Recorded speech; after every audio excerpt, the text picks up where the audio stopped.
Desde el comienzo de la historia de la humanidad, las nuevas ideas se han inspirado en la potente combinación que forman la curiosidad y la observación.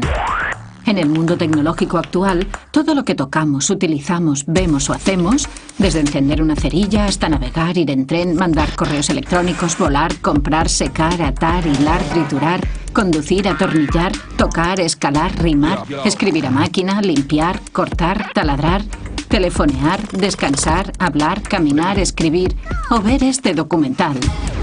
Es posible porque alguien en algún momento experimentó y transformó lo que era solo una idea en un instrumento útil y potente. Estas innovaciones e invenciones pronto dejarán de ser tan sorprendentes comparadas con lo que los exploradores pasados y presentes han descubierto y están revelando al escudriñar y sondear las profundidades del universo más poderoso, minúsculo y extraño imaginable, el universo cuántico. Un ámbito paradójico de un potencial ilimitado, donde fenómenos fascinantes están siendo aprovechados y desarrollados en unas nuevas tecnologías que pueden cambiar el mundo. Viaja con nosotros a este extraño y cada vez más sofisticado mundo, con los domadores de la física cuántica. Revolución cuántica.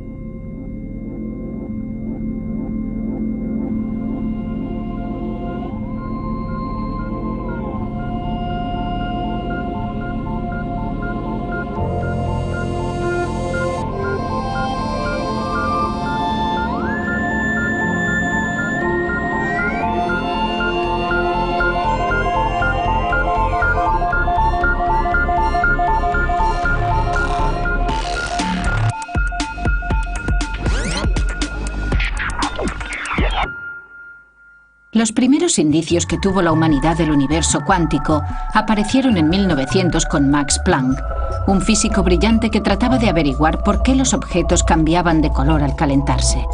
Pero esperad un momento. Antes de llegar a la física cuántica, tenemos que saber algo de la física clásica. Primero hubo un señor muy famoso llamado Newton que con unas pocas ecuaciones matemáticas de primer grado describió y predijo el movimiento de los planetas. Era una idea muy potente. Isaac Newton comprendió el poder de las matemáticas. Descubrió que no solo se pueden resumir un montón de hechos o de datos en una ecuación de primer grado, sino que además podemos utilizar estas ecuaciones para predecir el futuro. Lo que descubrió es que el mundo es fundamentalmente predecible. Después, James Clerk Maxwell demostró que la electricidad y el magnetismo también pueden resumirse con tan solo unas pocas ecuaciones matemáticas. Las ecuaciones de Maxwell tuvieron una tremenda repercusión en el desarrollo tecnológico del siglo pasado, el siglo XX. Todo lo que vemos a nuestro alrededor, la televisión, los teléfonos móviles y muchas de estas útiles herramientas tecnológicas que utilizamos diariamente, son el resultado de esta tremenda revolución que inició Maxwell. Entre Newton y Maxwell, los científicos pensaban que sabían cómo funcionaba el mundo real. Las cosas orbitaban las unas alrededor de las otras y casi todo lo que se transmitía, incluida la luz, se hacía en forma de ondas, como las que se ven cuando las gotas caen sobre el agua. A estas brillantes observaciones las llamaremos el mundo clásico, un mundo donde todo es previsible y resulta familiar, lo que nos lleva de nuevo a Max Planck, que nos introdujo en la era cuántica, la del láser, de los discos compactos, los ordenadores y los dispositivos de comunicación personal. Pero Planck estudiaba algo que queda muy lejos de estos dispositivos futuristas. Lo que él trataba de descifrar era el misterio de por qué los objetos cambian de color al calentarse. Y os preguntaréis, ¿por qué alguien querría estudiar algo tan... tan...? A nosotros nos puede resultar algo aburrido, pero para los físicos era muy interesante. Y si Max Planck no hubiera encontrado fascinante este tema aparentemente aburrido, puede que ahora no tuviéramos la física cuántica. Al igual que Isaac Newton había utilizado las leyes de la física clásica para describir el mundo familiar que le rodeaba, Planck también quería utilizar este método para entender por qué los objetos cambiaban de color al calentarse. Pero lo que descubrió fue que las leyes de la física clásica no funcionaban, la respuesta que daban no era válida, de modo que intentó aplicar un método completamente nuevo, un conjunto de hipótesis matemáticas nuevas, y funcionó, consiguió la respuesta correcta. Pero el problema era que esta nueva hipótesis no se ajustaba a las leyes de la física clásica. Planck había dado una explicación muy precisa, pero que ni él mismo creía. La primera persona que se tomó en serio la idea de Planck fue un joven empleado de la Oficina Suiza de Patentes, Albert Einstein. a quien nadie conocía en aquel momento. Einstein descubrió algo que Max Planck no podía creer, que la luz no es solo una onda continua que a veces se comporta como una partícula. Es lo que los físicos llaman la dualidad onda-partícula.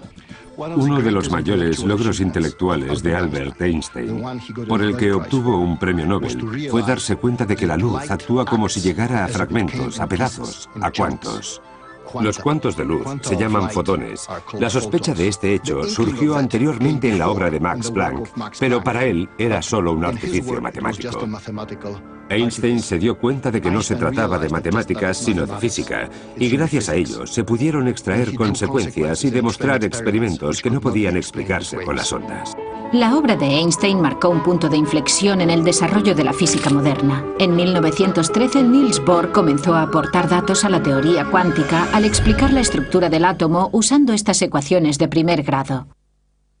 Bohr fue capaz de explicar las propiedades de los átomos utilizando la mecánica cuántica. Para ello utilizó un modelo conocido como el modelo planetario, que es similar al de la Tierra, que gira alrededor del Sol, donde en el caso de los átomos los electrones giran alrededor del núcleo. Las matemáticas de Bohr mostraron que los electrones no orbitaban alrededor del núcleo de un átomo como los planetas que orbitan al Sol. Solo podían girar alrededor del núcleo a ciertas distancias concretas, lo que los físicos cuánticos denominan distancias discretas o cuantificación. Y esto resultó inquietante para una generación de físicos que habían sido educados en la noción de que las cosas cambian ligeramente. Por ejemplo, la forma en que la Luna gira alrededor de la Tierra y la Tierra del Sol. Pero la teoría de Bohr suponía que los electrones se comportaban como partículas. Hasta que no apareció el físico francés Louis de Broglie, no se demostró que las órbitas atómicas pueden explicarse suponiendo que los electrones, que normalmente se consideran partículas, también pueden comportarse como ondas. Pero estos postulados no explicaban todo el fenómeno y el enigma cuántico consistía en unos puntos desconectados que iban de Planck a Einstein, luego a Bohr y finalmente a de Broglie. Hacía falta una teoría para conectar los puntos y aclarar cómo una onda podía actuar como una partícula y viceversa, y explicar así el misterio de la dualidad onda-partícula de la luz y la materia. En 1925, Erwin Schrödinger formuló la famosa ecuación que lleva su nombre. La ecuación de Schrödinger sentó las bases de lo que terminó siendo una teoría completa de la mecánica cuántica. Y esta nueva teoría no solo dio a los científicos una receta universal para comprender todos los fenómenos cuánticos anteriores, sino que también les proporcionó una manera sistemática de explorar el mundo atómico para encontrar los efectos cuánticos nuevos e inesperados. En definitiva, la teoría cuántica supuso para los científicos lo que probablemente sea la teoría más exacta y más potente jamás concebida por la humanidad. Si bien el descubrimiento de la teoría cuántica fue enormemente útil como herramienta científica e hizo posible muchas de las tecnologías de hoy en día, en realidad planteó más preguntas que respuestas. Muchas de estas preguntas las ilustra el famoso experimento de la doble rendija, que incluso hoy en día les acelera el pulso a los físicos. El experimento de la doble rendija es en realidad una metáfora para explicar la dualidad onda-partícula. En la física clásica tenemos ondas, como las sonoras o las electromagnéticas, y también tenemos partículas como las bolas de billar. Pero a partir de la mecánica cuántica, una partícula como un electrón a veces también puede comportarse como una onda. El experimento de la doble rendija es muy emocionante para los físicos y muy fascinante para todos los interesados por la mecánica cuántica, porque contiene la esencia de la mecánica cuántica.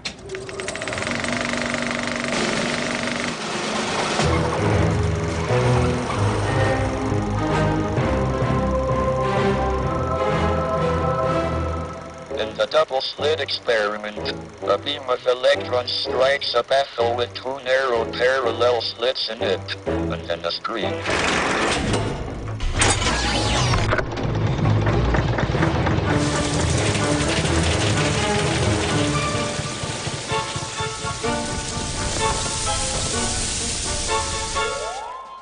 Cuando hacemos este experimento con las luces encendidas, no ocurre nada inusual.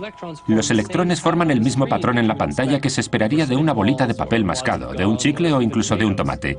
Pero cuando apagamos las luces, sucede algo sorprendente.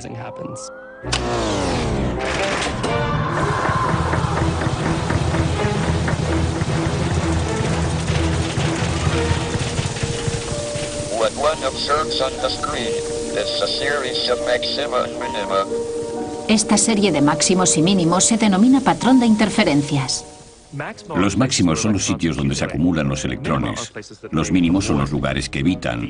El patrón de interferencia es lo que esperaríamos ver al enviar ondas, no partículas, a través de la doble rendija.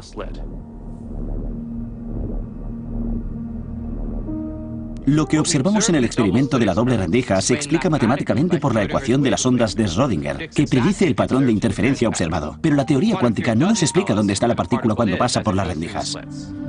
The essential difference between classical and quantum physics is that in classical physics one can predict both the positions and the velocities of particles, whereas in quantum theory one can't predict either.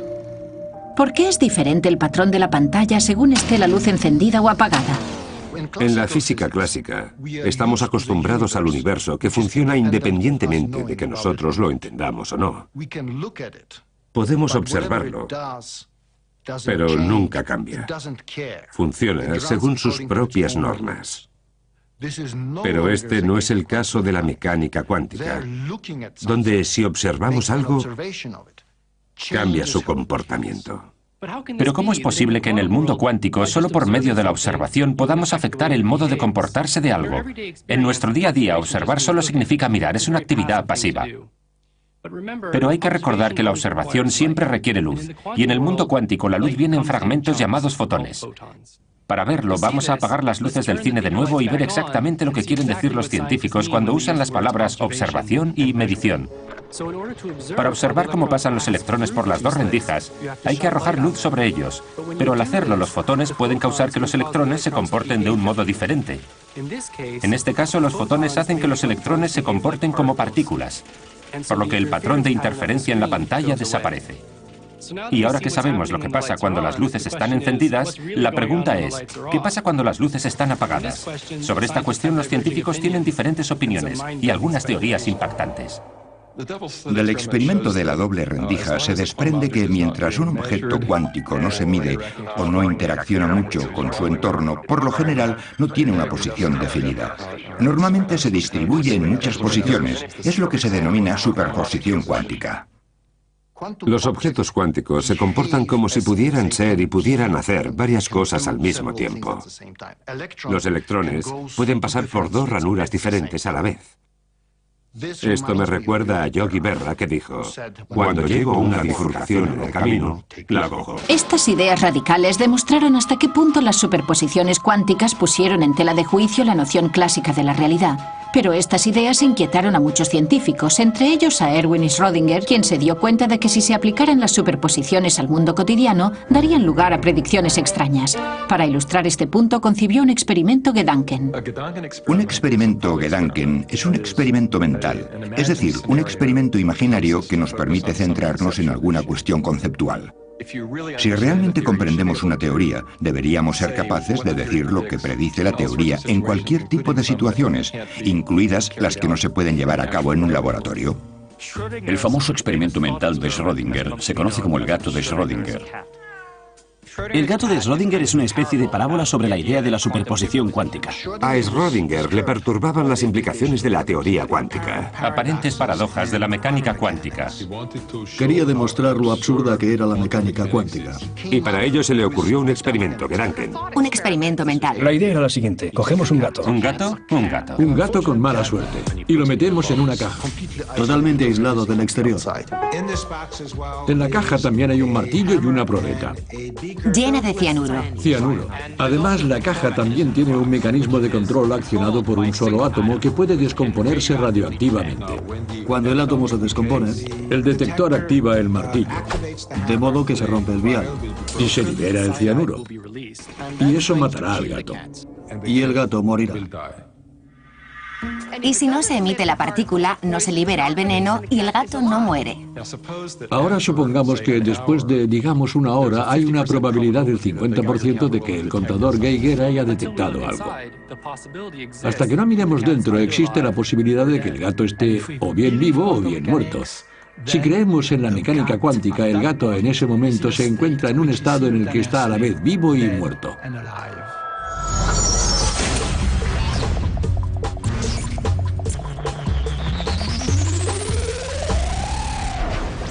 Lo que Schrödinger quería demostrar es que es absurdo pensar que el gato esté al mismo tiempo vivo y muerto solo porque sea descrito por una superposición.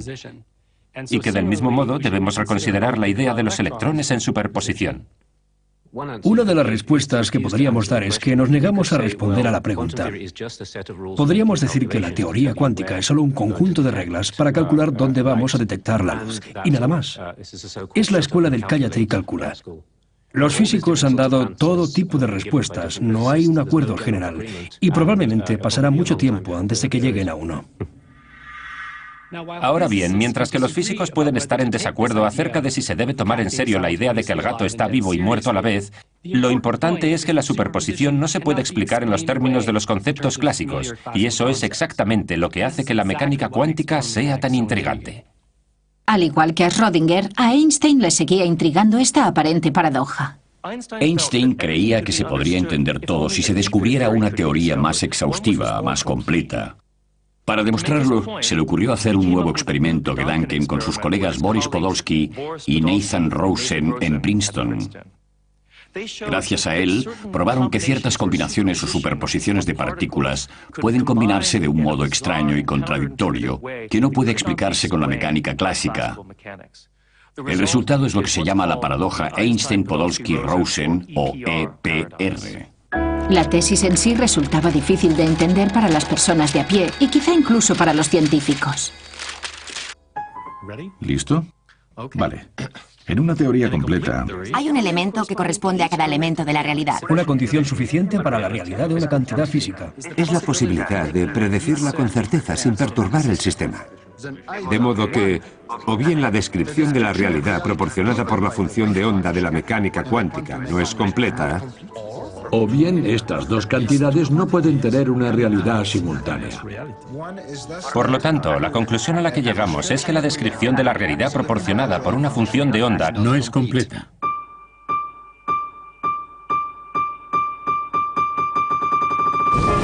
¿Qué significa esta afirmación tan compleja? Según la mecánica cuántica, es posible que dos partículas estén tan estrechamente entrelazadas que forman un solo sistema en el que ninguna de las partículas tienen un estado cuántico por sí misma. Lo que Einstein, Podolsky y Rosen hicieron fue coger un par de partículas así y separarlas muy lejos, tal vez a años luz de distancia. Luego, imaginemos que aquí hay un observador midiendo la partícula A, dándole así un estado que no tenía antes. La idea clave es que al realizar la medición, también se está determinando el estado de la partícula B, un estado que, según la mecánica cuántica estándar, no existía previamente. Para Einstein esto era imposible. ¿Cómo era posible que medir una cosa aquí afectara instantáneamente a algo que está a años luz de distancia? De modo que él y sus colaboradores concluyeron que el estado de la partícula B debía existir con anterioridad y que, por lo tanto, la mecánica cuántica estaba incompleta. La idea de medir una cosa aquí y que cambie algo que está muy lejos es lo que Einstein llamaría una espeluznante acción a distancia. Einstein creía que el mundo debía ser reconocible a la larga, que ahí fuera tenía que haber una realidad, y eso desafiaba la mecánica cuántica. Así no funcionaba. A Einstein no le gustaba esa idea que provocó su famoso comentario: Dios no juega los dados con el universo. Muchos de los físicos cuánticos iniciales, Einstein incluido, esperaban que una teoría más exhaustiva estuviera libre de las aparentes contradicciones de la mecánica cuántica. Algunos científicos incluso tenían la esperanza de que los elementos cuánticos extraños desaparecieran. Después de que Einstein introdujera en 1935 el concepto de lo que llamó espeluznante acción a distancia, fue el físico austríaco Erwin Schrödinger quien denominó este fenómeno en alemán Verschränkung, entrelazamiento en español.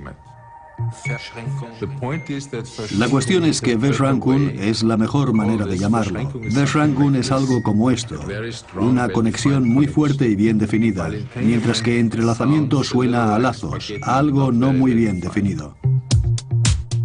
Imaginémonos dos partículas entrelazadas como si fueran un par de bailarinas. Si las bailarinas no pueden verse o hablarse mientras bailan, es posible, aunque difícil, que vayan totalmente sincronizadas. Pueden hacerlo solo si han ensayado antes y saben cuáles son los movimientos que hay que hacer en cada momento. Einstein esperaba que las propiedades de las partículas entrelazadas se pudiesen describir de la misma manera, que la forma correlativa en la que reaccionaban los dos fotones ante cualquier medida posible se pudiera explicar al considerar que los resultados de la medición estaban predeterminados. Pero se equivocaba. Ahora sabemos que el entrelazamiento es una conexión entre partículas mucho más fuerte de lo que se puede alcanzar en la física clásica. Estas curiosidades cuánticas, de las cuales el entrelazamiento era la más extraña, desconcertaron a los investigadores durante más de un cuarto de siglo. En 1964, el físico irlandés John Bell diseñó un experimento para probar lo que Einstein pensaba que era imposible. La publicación de Einstein-Podolsky-Rosen de 1935 fue ignorada durante los primeros 30 años de su existencia. Entonces llegó John Bell y demostró que el entrelazamiento no se podía explicar con una teoría básica y sencilla. Esto dio lugar a experimentos fundamentales en los que se intentaba averiguar si la naturaleza estaba realmente loca, si realmente era tan extraña. La publicación de la teoría de John Bell sobre el entrelazamiento coincidió con el desarrollo del láser que posibilitó estos experimentos. Cuando leí el artículo de John Bell, descubrí lo que era el entrelazamiento y me pareció absolutamente fascinante. Para mí fue toda una revelación, algo así como amor a primera vista. El artículo explicaba que el gran debate entre Einstein y Bohr sobre la base de la mecánica cuántica se podría resolver por medio de un experimento. Yo era el experimentador y quería participar en la solución de ese debate. El experimento se basa en producir pares de fotones que volarán en dirección opuesta y luego, cuando estén a 12 metros de distancia el uno del otro, medirlos exactamente en el mismo instante. Y la idea es que las dos mediciones separadas por 12 metros deben ser independientes del concepto de relatividad. Con eso quiero decir que lo que mido por un lado no debería poder influir en el resultado de la medición en el otro lado. Ese es el punto esencial. La relatividad espacial nos dice que nada puede viajar más rápido que la luz, lo que significa que lo que hago aquí no tiene tiempo para llegar hacia el otro extremo del experimento. Y para eso era necesario que yo pudiera cambiar la orientación de los polarizadores en pocos nanosegundos. Conseguir hacerlo era crucial para el experimento. Y lo que hice fue medir la polarización de cada fotón. Los fotones se pueden polarizar vertical, horizontalmente o en diagonal a 45 grados. Pero la pareja de fotones entrelazados con resonancia paramagnética electrónica están polarizados al mismo tiempo vertical y horizontalmente. Es algo muy extraño. Tan extraño como el gato de Schrödinger, que está vivo y muerto. Y ahora la pregunta es, ¿cuál es el resultado de las mediciones? El resultado que obtuve fue lo que predecía la mecánica cuántica, que es que cualquiera que sea la dirección de la medición de un lado, si optamos por medir en la misma dirección en el otro lado, descubrimos que los dos fotones se alinean en la misma dirección. Esto significa que los resultados de las mediciones están estrechamente correlacionados, más que cualquier correlación concebible en la física clásica. Significa que cuando los dos fotones están colocados a 12 metros de distancia, continúan comportándose como un solo objeto. Einstein pensaba que eso no era posible porque significaría que hay una especie de espeluznante acción a distancia entre los dos objetos. Pero si queremos comprender el resultado del experimento, tiene que entrar en juego la espeluznante acción a distancia. Einstein never really understood the fundamental difference between classical and quantum theory. That is why he found it so difficult to accept things like the uncertainty principle. But quantum theory agrees with observation. God really does play dice with the universe.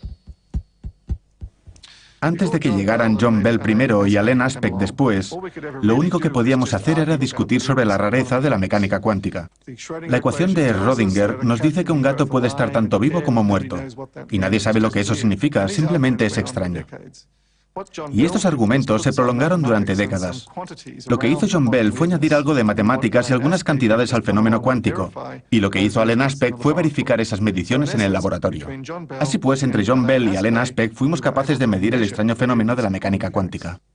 Los experimentos de Alain Aspect establecían que esos efectos cuánticos eran reales, aunque no quedaba claro cómo encontrarles el sentido con nuestro modo habitual de pensar.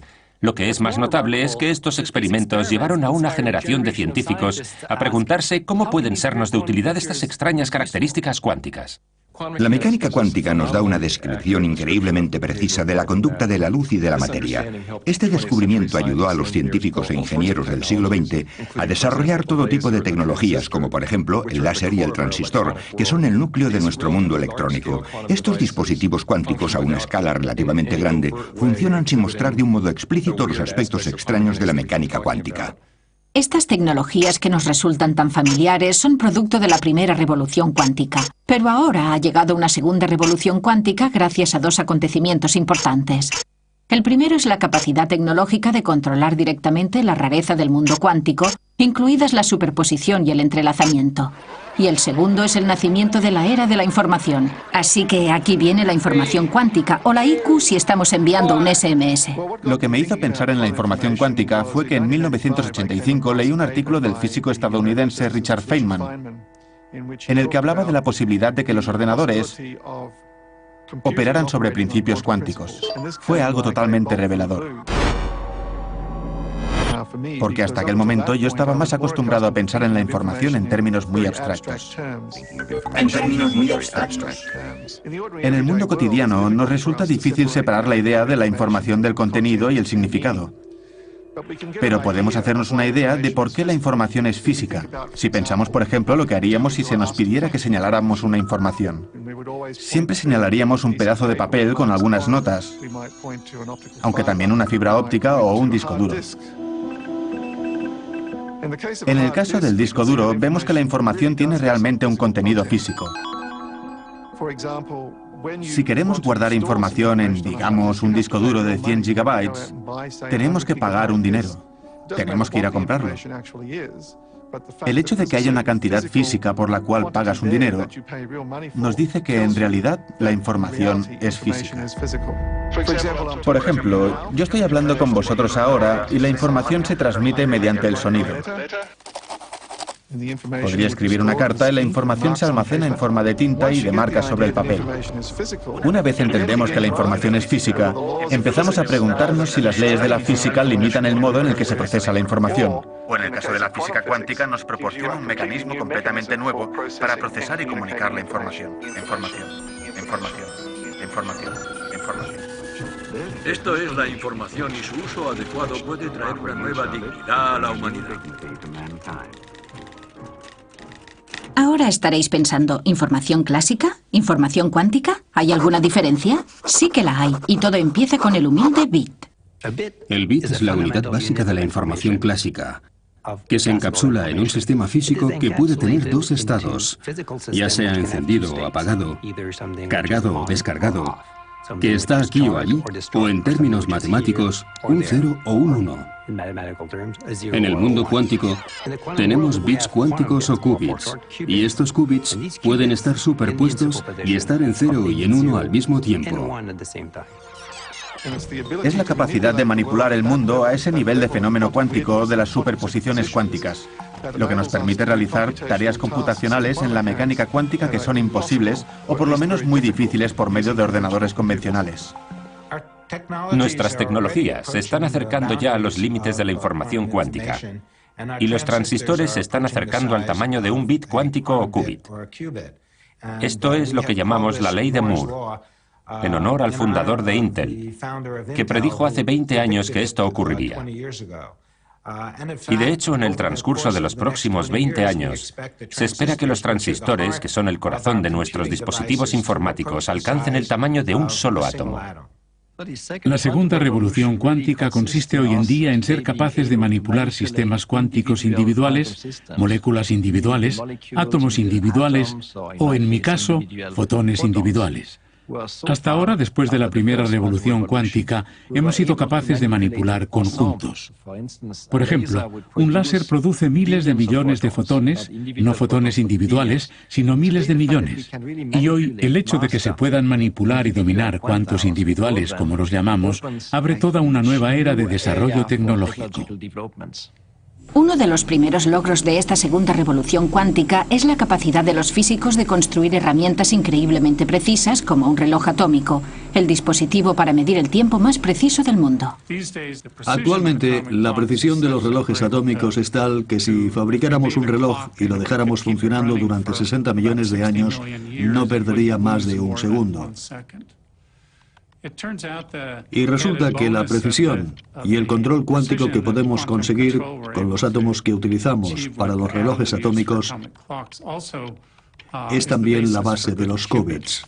Si podemos controlar qubits individuales, tendremos un reloj impresionante. Si además los juntamos y controlamos las interacciones de cientos de ellos a la vez, no solo tenemos un reloj cuántico mayor, sino que además creamos un ordenador cuántico, posiblemente la invención más importante de nuestro tiempo. La informática cuántica puede considerarse una revolución en la teoría de la informática. Nosotros creemos que los ordenadores cuánticos podrán realizar ciertas tareas exponencialmente más rápido que los ordenadores clásicos. ¿Y por qué? Existe una tesis fundamental en la informática llamada la tesis de Church-Turing, que dice que todos los ordenadores normales clásicos son esencialmente equivalentes. No es que trabajen exactamente a la misma velocidad, pero sí que actúan siguiendo las mismas normas. Se comportan de manera similar. Si intentamos realizar alguna tarea con, por ejemplo, un portátil, y luego intentamos hacer lo mismo con otro ordenador, se comportan más o menos igual. La computación cuántica es completamente diferente. No funciona igual. Quantum computers are based on the fact that the quantum state of a computer memory contains much more information than its classical description. El ordenador cuántico también será diferente en el sentido de que manipulará y almacenará bits cuánticos en vez de bits clásicos. Los bits clásicos pueden tener dos estados, 0 o 1. Los bits cuánticos pueden tener muchos estados. Y esta nueva variedad de posibilidades conduce a nuevos fenómenos tales como el entrelazamiento y la interferencia. Creemos que eso es lo que puede dar a un ordenador cuántico toda su potencia, estos nuevos fenómenos. Pero exactamente cuánta potencia más y con qué fin. Una de las primeras aplicaciones de los ordenadores cuánticos, y una de las más útiles, es simular sistemas cuánticos. Seguramente no sea algo que la mayoría de la gente quiera hacer en casa, pero tiene unas aplicaciones potenciales enormes. Para entender la simulación cuántica es importante saber para qué necesitamos la simulación. Pensemos en un simulador de vuelo. ¿Para qué tenemos un simulador de vuelo? El simulador de vuelo es una caja que tiene un volante, una palanca, un cuadro de instrumentos, etc., y que se mueve hacia adelante y hacia atrás, arriba y abajo. Con él podemos simular el aterrizaje de un 747. ¿Y para qué lo queremos? Pues porque no queremos que nadie coja un 747 de verdad y lo aterrice hasta que no haya aprendido a manejarlo. ¿Me explico? Pues la simulación cuántica es lo mismo. Tenemos algunas moléculas grandes y complejas, como si fuera un 747 de moléculas, algo enorme, que tiene un comportamiento cuántico extraño y queremos saber qué hacer con él, pero no sabemos cómo controlarlo. No sabemos cómo obligarlo a hacer lo que queremos, así que lo que hacemos es simularlo con un ordenador cuántico. Por ejemplo, un ordenador cuántico podría ayudar a diseñar nuevos superconductores para que los trenes funcionen con levitación magnética, o nuevos medicamentos para tratar enfermedades. Podría ayudar a simular los átomos del medicamento para decirnos cómo se hace y cómo interactuará con otras sustancias químicas. Para los físicos, los químicos y los biólogos, todo esto es muy importante. La química de los átomos, el comportamiento de los materiales, todo dependerá de la mecánica cuántica, y un ordenador cuántico puede simularlo a la perfección. Hay otros que prevén que las tecnologías cuánticas tendrán un papel diferente. La mecánica cuántica nos está dando las herramientas para detectar cosas mejor de lo que hemos podido hacer hasta ahora. Podemos detectar el mercurio en el pescado, la presencia de plomo en los juguetes. Quizá podríamos detectar bombas en la carretera. Con la mecánica cuántica podemos fabricar detectores más potentes, más precisos, más sensibles. Y si podemos hacerlos más compactos, en el futuro serán de uso general. Pero lo que causó la explosión de interés por la informática cuántica fue el descubrimiento de Peter Shor. Lo que hice fue demostrar que si se pudiera construir un ordenador cuántico, que es un ordenador hipotético que nadie ha logrado construir aún, sin embargo se podría utilizar para la factorización de números grandes. Si tenemos dos números, pongamos el 3 y el 5, y los multiplicamos, obtenemos el número 15. La factorización es el proceso inverso. Empezamos con el número 15 y queremos descomponerlo y decir que es, por ejemplo, 3 veces 5. Con el 15 es muy fácil. Se puede hacer de cabeza. Pero supongamos que cogemos dos números de 200 dígitos. Con mucha paciencia y un papel y un boli, podríamos multiplicarlos para conseguir un número de 400 dígitos, aunque los ordenadores lo hacen en un santiamén. Pero si cogiéramos el número de 400 dígitos y tuviéramos que encontrar los dos números de 200 dígitos que se han tenido que multiplicar para obtenerlo, no creo que pudiéramos hacerlo. Ni siquiera puede hacerlo el ordenador más potente del mundo. Es un problema imposible de resolver. El problema de la factorización se utiliza para codificar la mayoría de los mensajes secretos importantes que se envían hoy en día. Funciona de la siguiente manera. Cuando compramos algo a través de Internet, nuestro ordenador multiplica dos números de 200 dígitos para conseguir el número de 400 dígitos. De modo que si sabemos ese número de 400 dígitos, podemos codificar lo que queramos. Pero para decodificarlo, necesitamos saber los dos números de 200 dígitos y nadie puede extraerlos del número de 400 dígitos porque el problema de la factorización es casi imposible de resolver. El descubrimiento de Shor fue muy inquietante, porque básicamente lo que venía a decir era, dame un ordenador cuántico y podré craquear el método más común y más importante de codificar información secreta.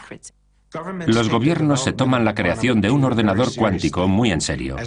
Es una amenaza. Puede descifrar muchos de los códigos de cifrado que se utilizan hoy en día, incluidos los utilizados en los satélites, en los bancos y en las tarjetas de crédito para proteger las comunicaciones. Pero así como los físicos teóricos vieron que un ordenador cuántico podría descifrar mensajes secretos, también se dieron cuenta de que los efectos cuánticos podrían utilizarse para crear los códigos más secretos del mundo, los códigos cuánticos, y proporcionar así un modo extremadamente secreto de mantener la información privada. En la criptografía clásica, por lo general se parte del supuesto de que el sistema es seguro porque el supuesto espía, no puede resolver un problema computacional difícil. La criptografía cuántica funciona sobre un principio diferente. Es imposible descifrar un código criptográfico cuántico si no se violan las leyes de la física.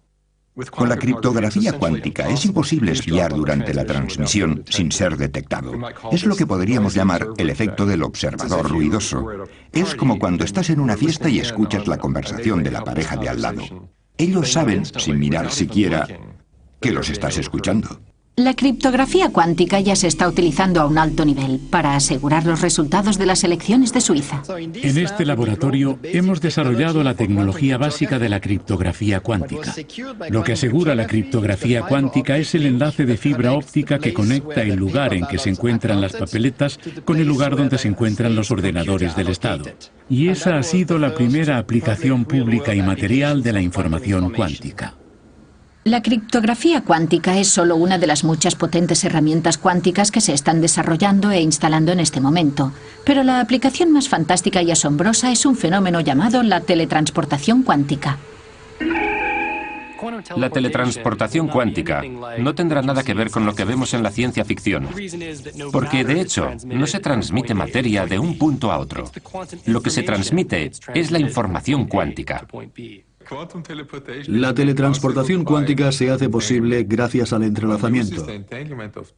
Se utiliza el entrelazamiento de dos fotones para transmitir la información de uno hacia el otro. En 2004 hicimos un experimento de teletransportación cuántica a través del río Danubio. Colocamos un cable de fibra de vidrio que iba de una orilla a otra, separadas por una distancia de 600 metros. La fibra cruzaba el río a través de una alcantarilla, por lo que lo llamamos el experimento del tercer hombre, en referencia a la película El tercer hombre que se rodó en las alcantarillas de Viena, interpretado por Orson Welles. Esta es la única película donde la música la interpreta una cítara. Creamos estos fotones entrelazados arrojando un láser muy potente en un cristal especial. que hace que un fotón de alta energía pueda descomponerse en dos fotones de baja energía que luego se entrelazan. Enviamos uno de los fotones hacia el otro lado del río y el otro lo mantenemos en el sitio. Este fotón se encuentra con el tercero, el que será teletransportado. Al entrelazar estos dos, las propiedades cuánticas del tercero se transfieren a la partícula del otro lado del río y termina la teletransportación.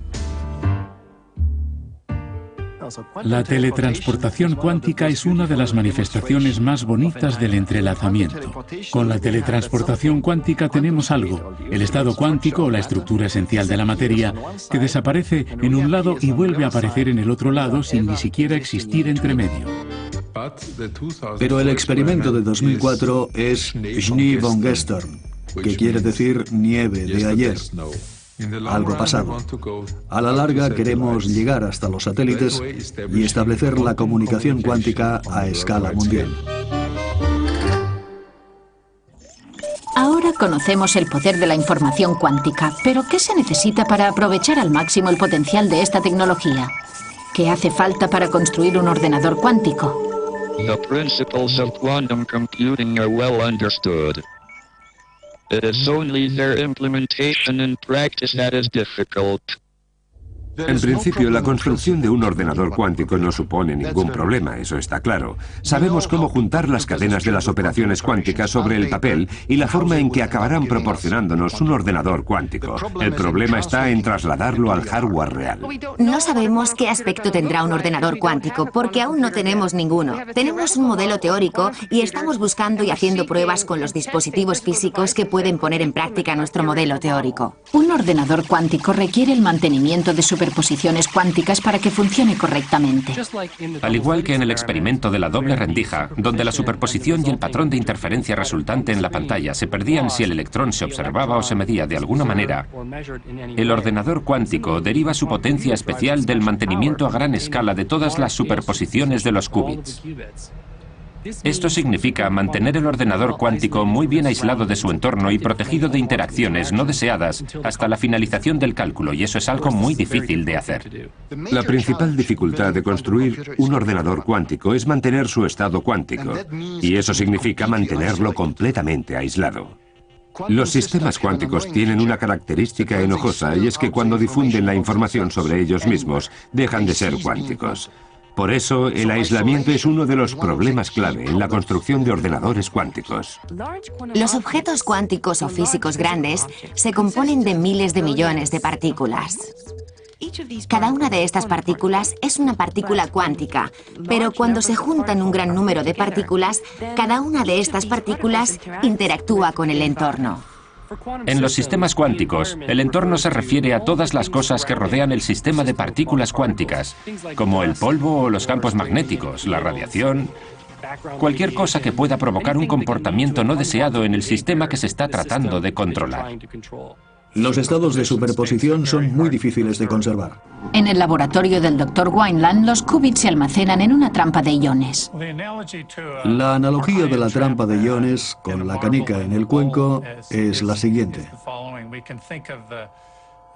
Imaginemos que la canica es el átomo y el cuenco es la trampa, la forma de sujetar los átomos. Y una cosa que podemos hacer es poner la canica en una órbita circular alrededor del centro del cuenco. Y eso es lo que podemos hacer también con los átomos. En el caso de la canica y el cuenco, la canica estará unas veces a la izquierda y otras a la derecha.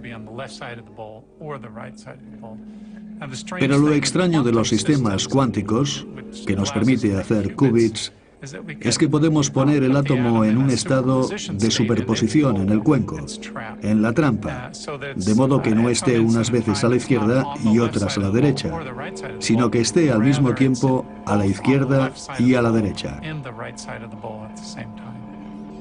La analogía con el gato de Schrödinger es que podemos crear situaciones en las que tenemos una superposición de todos los átomos apuntando en una dirección y en la dirección contraria al mismo tiempo.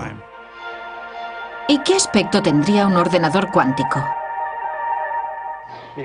Detrás de mí se ve un prototipo de un ordenador cuántico.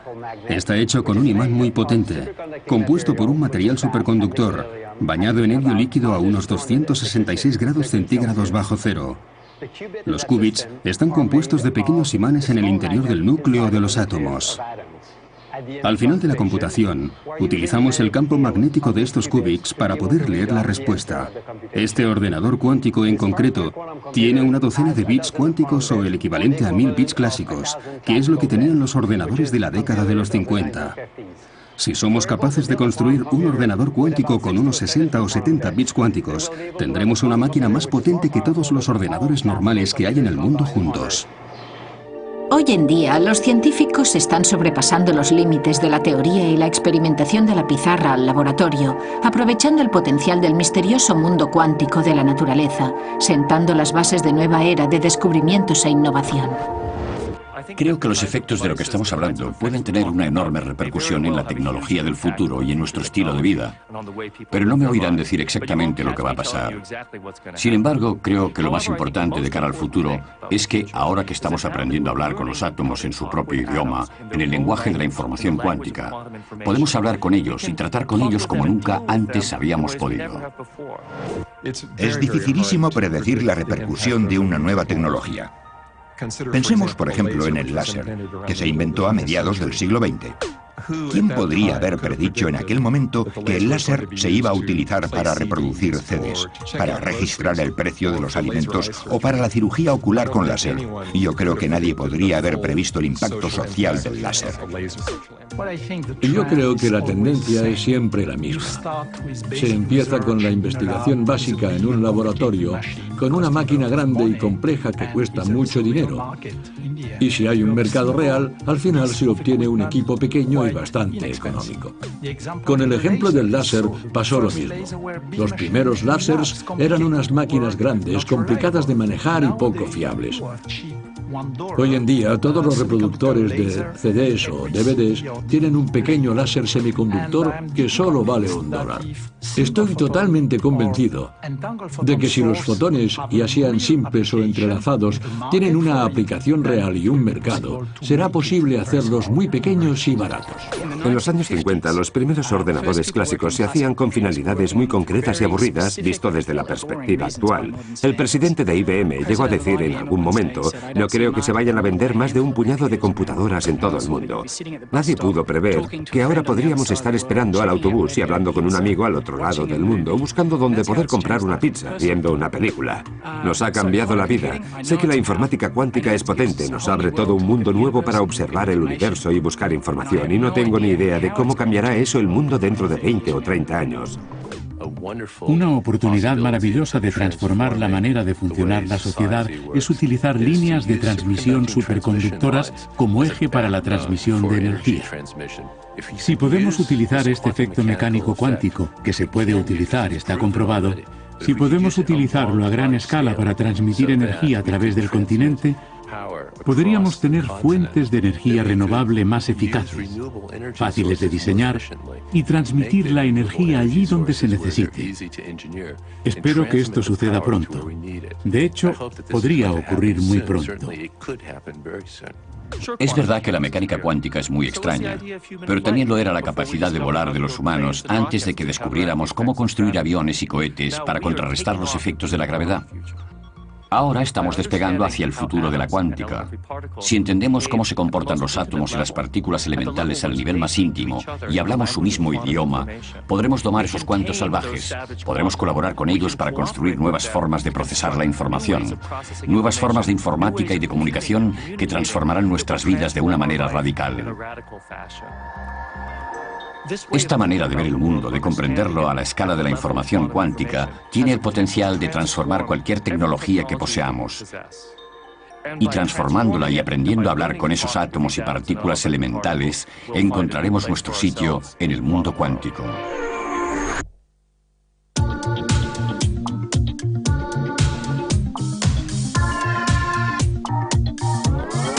Quantum theory, quantum theory.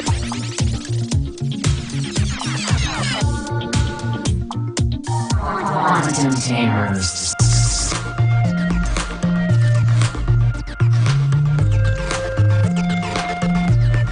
potential is huge.